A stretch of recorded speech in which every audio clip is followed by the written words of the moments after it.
Committee. I believe we got several judges with today, and I'm looking down the list here. Judge Rooney Bowen. There you are. Yes, back there. And Judge Sarah Harris, President-elect of the from Macon-Bibb County. Are you here? She's not. Okay. Judge Hudson from Trutland County. Not here either. Judge. They're what? Wow. That is terrible. Judge Darren McCoy. Not here. And Judge Alice Paget. Glad to see you.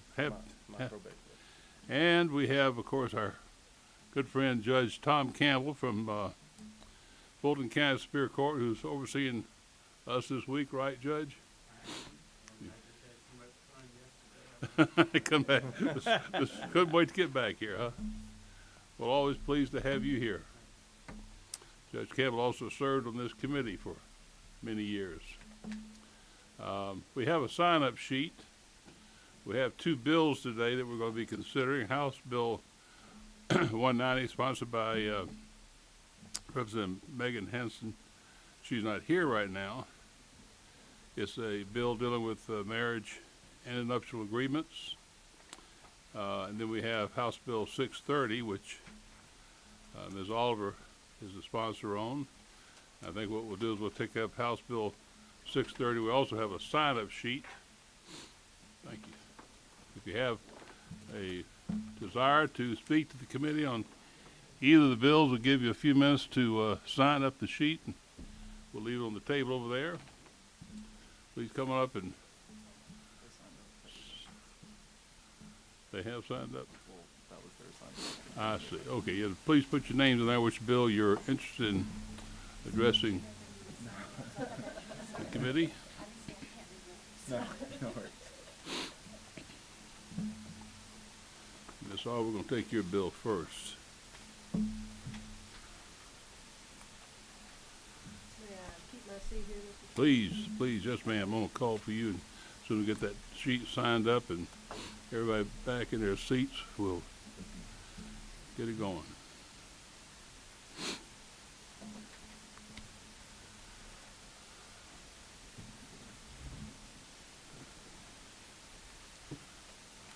I don't think we had our legislative counsel with us last time we met.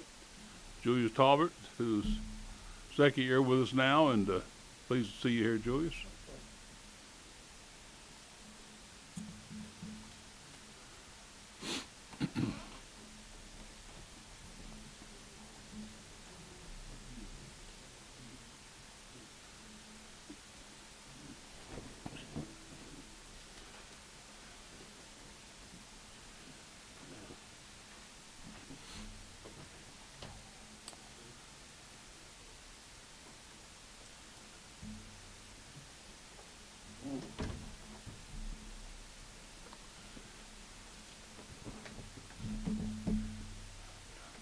Thank you. Very well. We'll call on Ms. Oliver to present House Bill 630 as a committee substitute.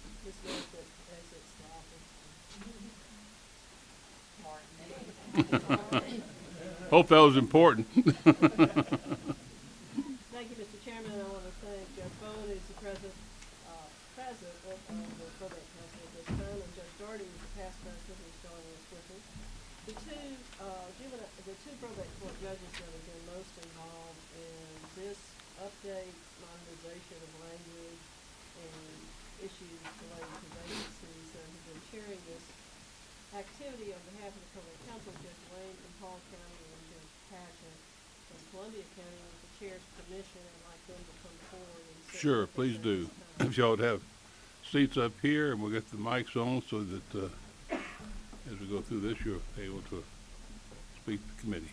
It's been a comprehensive work effort on House Bill 630 for a good while now, and the goals of this work group were to modernize the code, remove certain inconsistencies in the code, to address one or two issues that have come to the attention of the council. And we had a very productive subcommittee meeting yesterday. Thank you, Representative Fleming, for that opportunity to have a good discussion.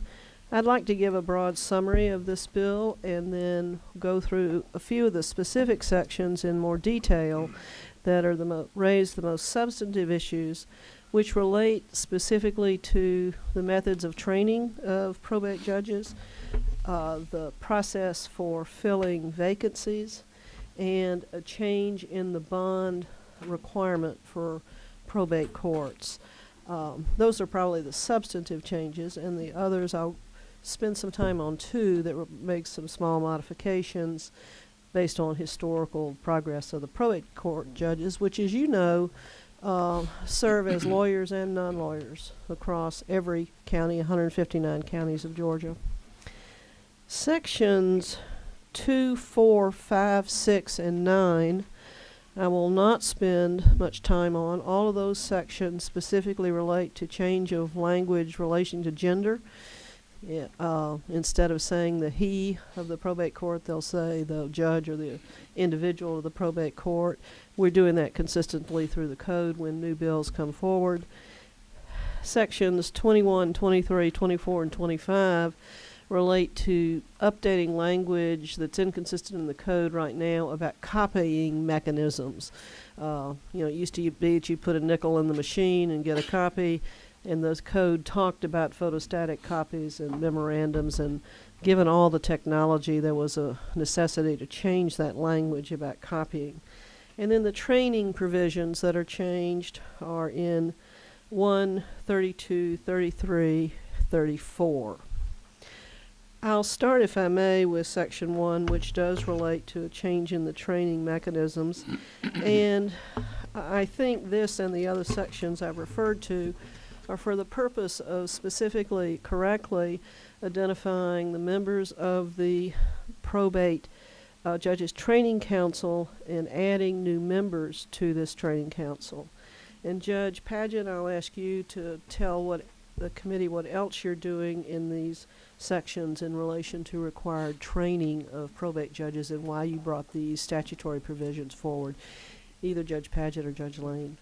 On the training, we are updating the code to reflect what we're actually doing in training.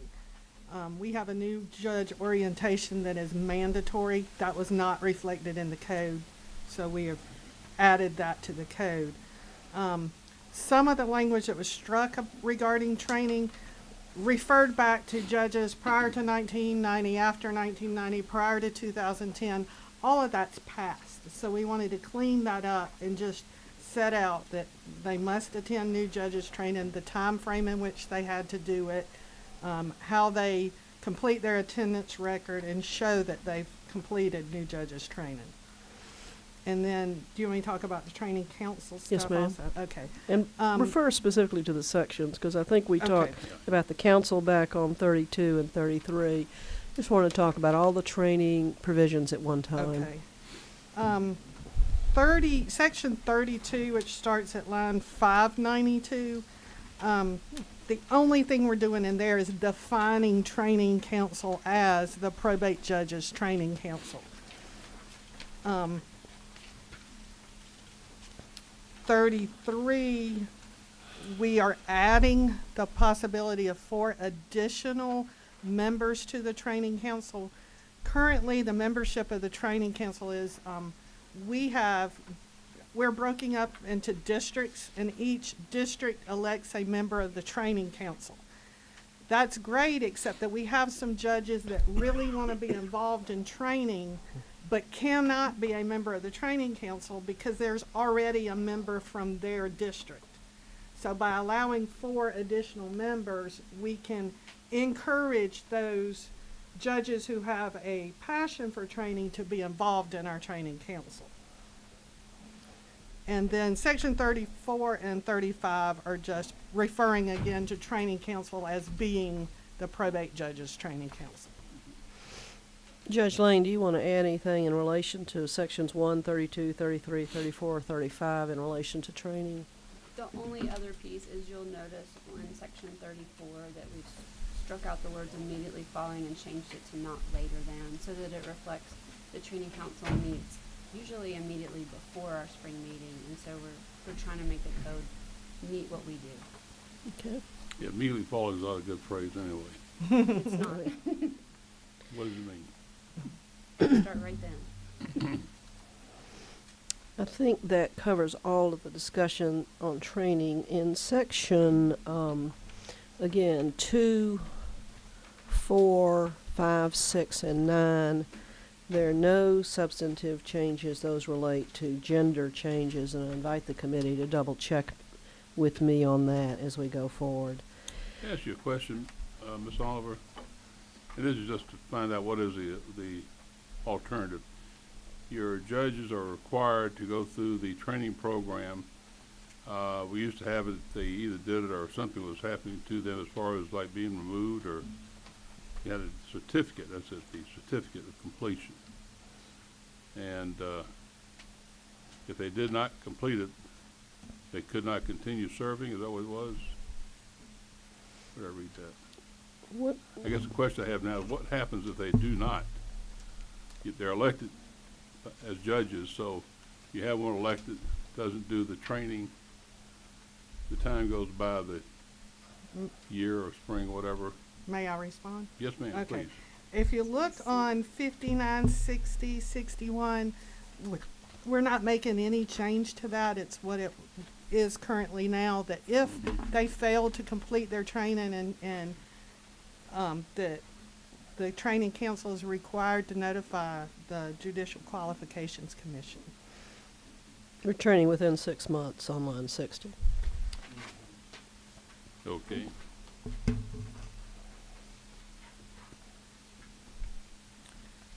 Yeah. Thank you. You're welcome.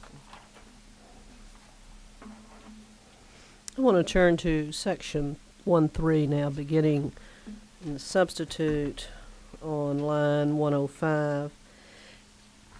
In terms of appointment, one of the amendments that was added to this bill was requested by Representative Coomer, and we've added it on lines 178 through 184. Representative Coomer serves in the National Guard, wanting to add specific language that does not prohibit an associate magistrate judge from being appointed if he or she is also serving in the Judge Advocate Court. I believe that was added in the code in another section last year, but is added here in order to the associate probate judges to be able to serve in the National Guard. If you look on line 201, there's several places through this updated code where the word disqualified is being replaced by unable. Obviously, vacancies, to the extent we're going to talk about vacancies in more detail, are not only come forward based on disqualifications, but they come forward based on inability to serve. It may come from a disability of some kind, an injury or disability of some kind. The practice of law provisions set forth in 161 again relate to improved language we're using in terms of service on the National Guard. Is there anything else, Judge Lane and Judge Padgett, you want to add in terms of section 1.3 relating to appointment and compensation?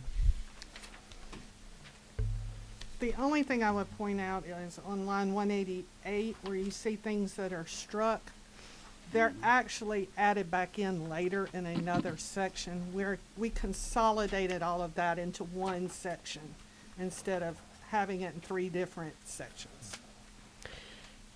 The next substantive change relates to section 1.7, which is on page 7, line 32. And that is to raise the bond for the probate courts to the sum of $100,000 instead of $25,000.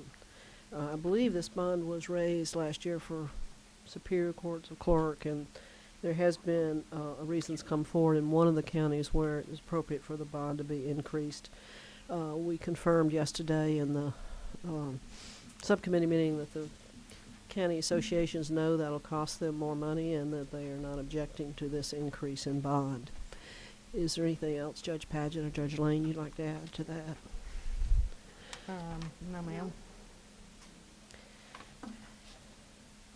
Section 110 sets forth the vacancies provisions. And the purpose of this is to, again, reflect what is happening today and to remove some antiquated language. If the probate judge position under this draft becomes vacant, and the county has a part-time or full-time associate judge, and not all the counties have part-time, then the part-time or full-time associate judge may be named or assumed. Which is it? May be named to replace the probate judge, or do they automatically assume the position of probate judge if the position is vacant? They would automatically assume the position. If there is, They can decline it. Decline it though, so. right. If they decline, or there is no person in that office, the next person who is the chief clerk of the probate court. If there is one designated. And if there is no chief clerk, do you know how many counties do not have either associate or a chief clerk? I do not know that. I know I have an associate judge, but I do not have a chief clerk. You have a clerk, I have lots of clerks. I have but 10 no clerks, one's designated. I never appointed a chief deputy clerk. And it wouldn't matter because I'm an Article 6 court, so they wouldn't be able to serve anyway. What's Article 6? It's where the okay, population's right, over gotcha. 90,000. You have to be an attorney. Here's a question, Ms. Oliver, and the judges also give me your thoughts on this. Do we not have some local legislation that applies to certain counties? I'm thinking about DeKalb County. I'm thinking about Fulton County, that have local legislation that determines who will be the successor for a probate judge. I don't want to say I'm sure of that, but I think that's true. And this relates to the last part of this discussion yesterday, and I'll come back to your Okay, question, excuse me. which is, begins on line 296. If there is no associate judge and there is no chief clerk, or they decline, the chief judge of the Superior Court in the circuit in which the county is assigned shall appoint an individual to serve as judge during the vacancy. So it goes from the position of probate judge is vacated. It goes to either a part-time or full-time associate judge. If there is none, it goes to a chief clerk. If there is no chief clerk, then the Superior Court judge of that county to whom that judge is assigned shall appoint the probate judge. I don't think we had local legislation, Ms. Stevenson, in DeKalb County. I think the operation of law allowed, when the probate judge vacancy was declared by the judge resigning in DeKalb, she had named an associate judge who became the full-time judge at that time. That's my memory. Is it? Right. Do you know of any counties that have I do not. local legislation addressing succession? I do not. I don't know if you're aware, but Representative Fleming has dealt with this issue on at least 2 occasions, one of which was my county when our probate judge died unexpectedly. Mm-hmm. The code currently, the ascension is only if you have a full-time associate judge, which in DeKalb County she was full-time, therefore she automatically became probate judge. I was an associate judge in our probate court, but I was part-time, so it wasn't an automatic thing. Our chief Superior Court judge appointed me to fill the position. And then he's also dealt with Hancock County. And My reason for asking that, Ms. Oliver, was just questioning if we need to recognize that could happen, or is a separate local bill dealing with, if there is one. And if we say there's not one, I'd rather have it by general statute. Right. And the other question would be, if we now have amended the general statute, would that override local legislation as to that matter of ascension? Yes, sir. Mr. Chairman, I think it's a good question. My suspicion is y'all probably would have popped up if there was local legislation somewhere in the in-depth studies you did on this. But my thought would be that since general law, local legislation cannot be in derogation of general law, that we would be wiping it out if it was there. But the previous general law would have done the same thing, because before this rewrite that organizes it better, you had, albeit a little murky, there was an order of succession, and I don't think a local bill could have overcome that, because it would have been in general law. Would not? Would not overcome it, because it would be in derogation of the general law. Unless we as a legislature specifically give the authority in Yeah. legislation to Yeah. have a local bill. Yeah. Which we could. In the general law. And Recognize if we right. recognize the fact that we may have a local bill, but I don't think it's ever been in there that a local bill can change this. Okay. Thank you.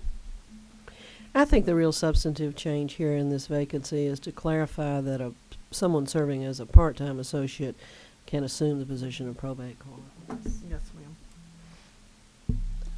Yeah, well, excuse me, I'm sorry. No, I was go just ahead. going to say, if I may, Mr. Chairman, and Sure. as my Judge Pageant referenced, when our probate judge died, we're taking out of the law some references to the fact that the city court judge takes over as probate judge, a reference to the fact the state court judge takes over as probate judge, which really becomes interesting. What if you have multiple city judges, multiple municipalities in a county? In my county, our county seat is not incorporated, so we had no city judge, and we had no state court Yeah, we judge. took that out, didn't we? Yeah, We we're did. taking all that out, and Right. that's really the improvement there. Yeah, That that's- really made murky who that's all became that your is. probate judge, and this Right. clarifies that. And that leads to what I'm going to bring up next. I don't know if it was given to you, Ms. Albert. I had a proposed amendment that I was putting in that we getting to next, which is paragraph C at 300. We have in every county now a commissioner or board of commissioners. We have 5 counties, I believe, in Georgia that have only a sole commissioner. And so I was suggesting that what we might change is in your folder, starting at paragraph C, and say the sole county commissioner or the board of county commissioners shall fix the compensation. So it really removes any expectation any time of a Superior Court judge setting salaries. That's just a thought I had. Ed was talking about modernizing this language. It's on a sheet here. Mr. Yeah, Jordan, so that's the right spot. Jordan brought this to my attention, and it certainly makes sense to me, and I think it would, this amendment is proposed, on line 300, then you would renumber, I think this happens automatically. Yes, You would ma'am. renumber paragraph Accordingly, C yeah. existing to D. Do either, of you ladies have any objection to that amendment? No, ma'am. Have y'all seen I it? think we just weren't aware, I mean, I when we know- were going through this, I didn't think to check if great- there were any that didn't have a commission. Yeah, there's a great history behind probate judges who used to be called ordinaries. When I started practicing law, we had ordinaries. Catherine Mann was the ordinary in DeKalb County. And you go back further in history, that was the governing body We were person. the county commission. You were the county commissioner until the law evolved where we began having sole commissioners and then board of commissioners. So the county ordinary did the setting of budgets, expenditure of monies, everything. They were the only county employee. That's why they have Right. bridge permits and marriage Everything, certificates yeah. and all under the law. Everything. You wanna go back to that? No, sir. No, thank you. Some days. I'm thinking about, it might be a good time to revisit that idea. Invoked at will. That would be good. All right. So we have I explained this, and Representative Fleming gave us more detail.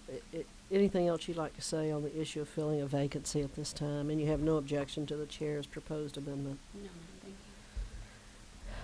In relation to the language changes about copying and charges and photostatic versus fax machines and all that, which is set out in sections 21, 23, 24, and 25, would you explain to the committee a little more about why that was necessary? you. When we reviewed the code, we found that language in several different locations, and it seemed like they allowed us to do it multiple times, and we thought a better way to do this would just be a more blanket, you can make copies and you can have digital records and such. And so we basically just tried to cut it down and put it in one place rather than 3, I think it was. On section 129, we also in the subcommittee made an amendment to the language that begins on 561 in relation to the probate court shall be open to conduct business. The original draft said it shall be open for 40 hours per week, and the subcommittee offered an amendment that says a minimum of 40 hours a week. I believe, Judge Pageant, you said your court is open more than 40 hours a week. That's correct. It The says on old- 45. The old language we got rid of was kind of reflecting probate judges sometimes closed on Wednesday afternoon and opened on Saturday. We're going to leave that up to the local judge. You could still, if you wanted to, close on Wednesday afternoon and open on Saturday, but you have to be open a minimum of 40 hours a week. And the term a minimum of is the subcommittee set forth in 572. In sections 130, you have added the requirement that when an application to probate court must be verified, when a petition must be verified, you've added the requirement that a response must be verified. Correct. Would you like to give the committee examples of why that's necessary or where you think that specifically? Well, the Civil Practice Act requires that if the complaint is verified, the answer must be verified, and we thought it was appropriate to mirror that language. As some of y'all, or maybe all of y'all know, a lot of our probate stuff is forms driven, and all of our forms are verified petitions. So we thought it was appropriate that any objections or caveats or whatever they want to call them, that they also be verified. But because we are under the Civil Practice Act, it is an amendable defect if they fail to have it verified. They have the opportunity to get that corrected and get it filed. And the requirements for a verified petition, as we've just discussed, are set forth in sections 30 and sections 31. So y'all are considered a court of record? Yes, sir. Yes, sir. So that- Historically, also, the probate courts were a fee-based court, and all of that is eliminated. And you have, in this draft, eliminated any language in relation to fees, and that's an example set forth in section 22 in lines 463 and 464. That's good. So, ladies, what else? What other additional explanation for any section do you think would be helpful to the committee at this time? Or have we covered everything? I think you have covered everything, but I would be willing to answer any questions anybody right. has. Let me see if there are any questions from members of the committee. Does anyone have a question to the presenter or the two judges? I see none. Thank you. I think you made a nice job presenting it. Thank you. Thank you. Y'all have a nice afternoon. Always pleased to have y'all come by. Thank you. So with that, do we have anyone else who would like to address the committee on House Bill 630? If not, we'll close off further public comment and input. The bill is now in the breast committee. The chair will entertain motions. I'd like to make a LC 137 ERS and at appropriate time, Mr. Chairman, I'd like to offer an amendment. Right, this is a motion is due pass on 630 as a committee substitute, LC 411307. And do we have any discussion on that motion? If not, the chair will entertain any comments. What you got? Oh, yeah, we're going to add an amendment to it after the bill. Ms. Alder's prepared to make that motion. That's right. Do we have any amendments? Yes, sir, Mr. Chairman, I'd like to add an amendment that's set forth in your folder, AM 410323, that addresses the issue of a sole commissioner shall be entitled to fix a salary for the probate judge That's where all there right. is only a sole commissioner and not a full commission. And for all members of the committee, that's on line 300. And what is section C on that section? Paragraph C. Do we have any discussion on the amendment? Do we have no discussion? The amendment is accepted without further requirement. We now have any further amendments to HB 630. Now the chair calls for a vote as to the House Bill 630 as LC 411311. Different. This has got the amendment in it or what? Well, we've done it different. We've done it different now. I didn't know you had a draft. Let's do it as 1307 ERS as amended. Why not? Because then it attaches a rider that goes over the Senate and passes out of the House. Okay. So this is, we got the amendment in this particular bill, not the one in your folder. The one that, the amendment has already been included in the new Is substitute. that correct, Mr. Julius? So if you look, I'm looking just to verify what we've got here is on page 9. Don't get messed up on this. It reads on paragraph C, the sole county commissioner or the board of county commissioners shall fix the compensation of the individual who serves as judge, etc. So that has been changed. So we're going to do it as House Bill 630 LC 411311 as a committee substitute amended. All those in favor signify by saying aye. Aye. Opposed, like sign. Motion carries. The bill passes. Thank you. We have next Does rules meet already? LC 190 by Ms. Hanson. You want to keep your seat or you want to come up here? Which is your feel? Keep your seat. All right. Let me see. I think got you there. There we are. And this will be on LC 1307. Correct? Got the right one? I'm sorry. LC 410998S. Yes, sir, that's My right. mistake. Excuse me. Mr. Chairman, I'm not sure if this is the 91st or the 92nd time that we passed this bill out of committee. But we're going for it one more time. It's a priority of the family law section of the Georgia Bar Association, of which I am a member. It has passed with flying colors and zero opposition the last 91 or 2 times.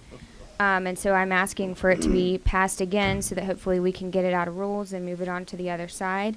It basically is a cleanup bill to make, to do away with the term marriage articles, as we've discussed in previous hearings, because it's not really used in family law at all anymore.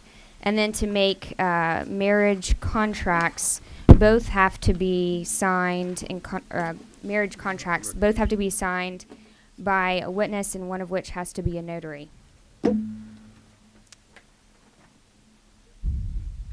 All right. We're aware of the fact that this bill has been through the committee on several occasions previously, and I'll say, speaking as a practicing attorney, it's a great thing to do because we do not have currently anything as far as statutory requirements as to what is to be considered the form of a prenuptial agreement or postnuptial, either one. Well, we're making them consistent, but yes. Correct. So we're putting it into statute where we've, in the past, relied on strictly case law. In certain parts, yes, sir. All right, so we have several people who would like to address the committee. Lane Fitzpatrick. Do you Mr. Chairman, I'm going to defer to Representative Hanson. She's covered everything that Smart I wanted man. to say. Lot nice looking too. He's talking about Kyla Lane, Kyla Lyons, excuse me. Am I right? Likewise, Mr. Chairman. All right. For Representative Hanson. Nobody wants to talk to us, all right? I can talk some Ms. more. Richardson. Ms. Richardson. Mr. Chairman, I'm going to defer to Representative Hanson. Okay. Well, we have no further input then on the bill. No further comment. We'll close off further public comment to the bill. And the chair will now entertain a motion. Second? We have a motion and a second on a due pass of House Bill 190 as LC 410998S. And this is not a amended bill as came to the committee this year. Actually, was it last year? Of course, it's an old bill number, but we didn't have it amended last year, did we? No, sir, I don't think so. Okay. It did pass by sub, I'm sorry. So it is a substitute bill. Can I ask a question? Sure, all right, sorry. I know Get we've your- done this. Get your mic up, please. But why, did it just not get out of rules? Correct. Oh, okay. Gotta keep trying. Did they give us a reason? Do you need one? No. we really don't. No, I guess we don't. All right. Okay. We think there's a better opportunity this year, anyway. Ms. Hanson's done an outstanding job of piloting this, and we'll be sure that she gets it through rules. All right. Any further discussion on the bill? Chair will call for a vote. All in favor signify by saying aye. Aye. Opposed, like sign. Motion carries. I don't think we have any other bills to come before the committee today. And with that, we'll adjourn the committee meeting. Thank you. Thank all of you. I only knew a 4. There we go.